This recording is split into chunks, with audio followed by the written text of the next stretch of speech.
Hey everybody, it's Teacher Angelina here. I'm not sure if you guys are tired of me talking about thinking webs yet, but I wanted to just take some time to explain what thinking webs are, why I use thinking webs, and then I'd like to show you an example of me creating a thinking web on the board.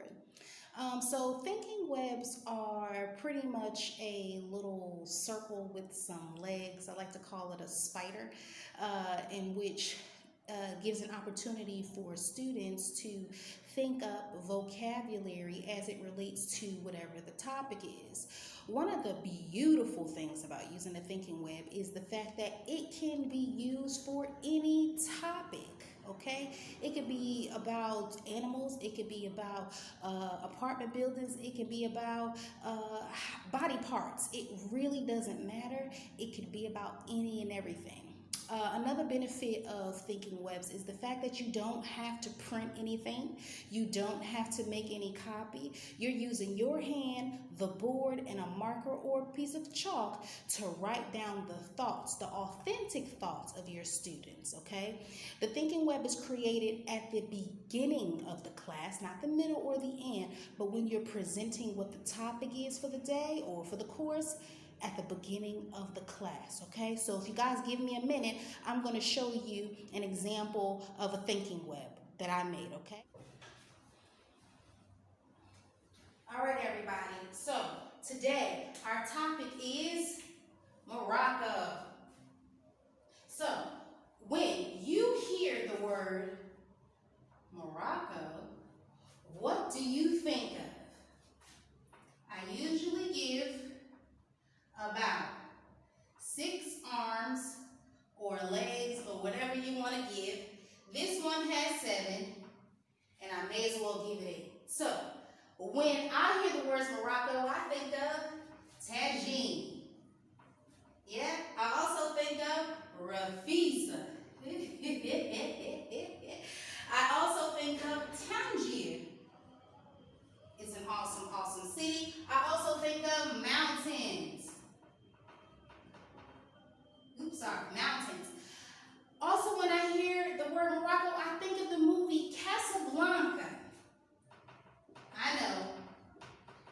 Casablanca is also a city, but this is a really popular movie. I'm sure most of you have seen it. Casablanca with Humphrey Bogart, and I forget what the other actress name was. Anyway, awesome, awesome movie. When I hear the word Morocco, I think of tea or attack. Also, when I hear the word Morocco, I think of good weather. I really, really love the weather here. Good weather. And last but not least, when I hear the word Morocco, I think of couscous. Couscous. Now, my favorite couscous is couscous with the onions and the raisins. Basla wa That's my favorite couscous. But these are all the things that I think of when I hear the word Morocco. This is how a thinking web is done. And you would ask each of your students about something that they think of when they hear the word. Students, you would respond to your teacher with what you actually think of when you hear the word that's in the middle. All right? All right, bye, guys. All right, guys, so just to wrap this up, I wanted to give another reason or two why thinking webs are so awesome. The first reason, or actually not the first reason, but a continuation on to all the reasons I gave at the beginning, is the fact that it helps your students think more critically. It helps them to think more deeply about the topic, about the subject that you're presenting. So it helps their brains kind of evolve and helps them think a little bit deeper than they would have if you would have given them the vocabulary yourself from the beginning.